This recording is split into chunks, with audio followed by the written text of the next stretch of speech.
ነብይ አላህ ኑህ የተላኩባቸው ህዝቦች ምን አይነት ኑሮ ላይ ነበሩ? በፊት ላይ ሰዎችን ሲያመልኩ የነበሩ ከነብይ አላህ አደም አለይሂ ሰላም ጀምሮ እስከ ነብይ አላህ ኑህ 10 ሴንቸሪ ነው ይላል አብዱላህ ኢብኑ አባስ።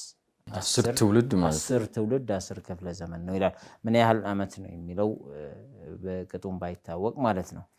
እና በዛች መካከል ላይ አላህ በብቸኝነት ሲመለክ ነበር። ሽርክ ማጋራት የለም፣ ምንም ማጋራት የሚባል የለም።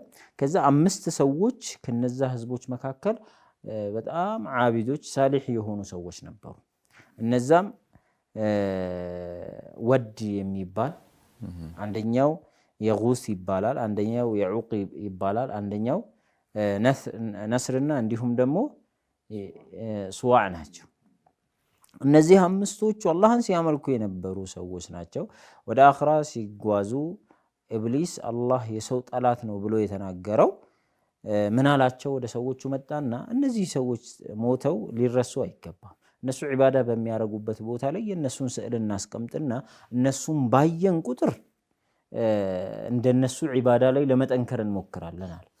ወደ ዳዕዋ እየጠራቸው ወደ አምልኮ ነብይ አላህ አደምን እንዳልነው ምሎለት ከጀነት እንዳስወጣቸው ሁላ እዚህኛም ላይ ህዝቦቹን እንዲህ አላቸው። ጥሩ ሐሳብ ጥሩ ነው አከይዱ ፈለግ እናርጋቸው ጥሩ ሐሳብ ነው አሉ።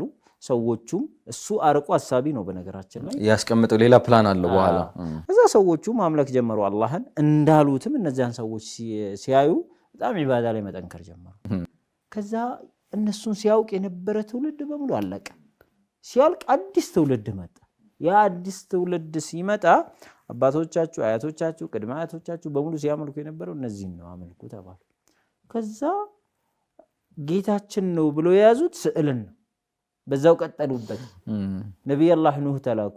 ሲላኩ እርስ በርሳቸው ወስያ መደራረግ ጀመሩ። ወላ ተደሩና አሊሀተኩም ወላ ተደሩና ወደን ወላ ሱዋዕን ወላ የጉተ ወየዑቀ ወነስራ እንዳትተው እነዚህን አማልክቶቻችሁን እንዳትተው ጠንክራችሁ ያዙ። አሁን የመጣባችሁ ጠላታችሁ ነው፣ ይሄን ሊያስለቀቃችሁ ነው እየተባባሉ መመካከር ጀመሩ። በዚህ እነዚህን ሰዎች ዳዕዋ በማድረግ ላይ ምን ያህል አመት ነው የቆየ? 1050 ዓመት ሲቀረው ማለት ነው። 950 ዓመት ማለት ነው። فلبث في قومه 1000 سنة إلا 50